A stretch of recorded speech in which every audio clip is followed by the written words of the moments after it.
Sebanyak 535 warga binaan di Lembaga Pemasyarakatan Kelas 2A, Banda Aceh, menjalani screening TBC yang berlangsung sejak Rabu 30 Agustus hingga 1 September mendatang. Pemeriksaan kesehatan ini digelar guna memutus mata rantai penyebaran penularan TBC di dalam lapas.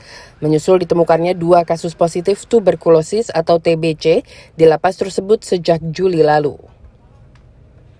Dokter Lapas Kelas 2A Banda Aceh, Mutia Faizah mengatakan, hingga siang tadi dari 100 warga binaan yang sudah menjalani screening TBC, dengan 30 diantaranya terindikasi gejala TBC, sehingga harus menjalani pemeriksaan lanjutan berupa pengambilan sampel dahak untuk uji laboratorium.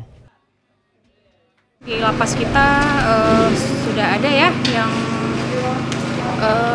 positif dengan TB paru, berapa orang Pak? Dua orang ya. Jadi untuk penanganan lanjutan ya kita lakukan untuk WBP lain supaya kita bisa mendeteksi ya kepada WBP mungkin ada penularan TB paru di lapas kelas 2A Banda Aceh. Warga binaan yang terdeteksi TBC dari hasil uji laboratorium langsung ditempatkan di ruangan khusus dan mendapatkan pengobatan gratis selama 6 bulan.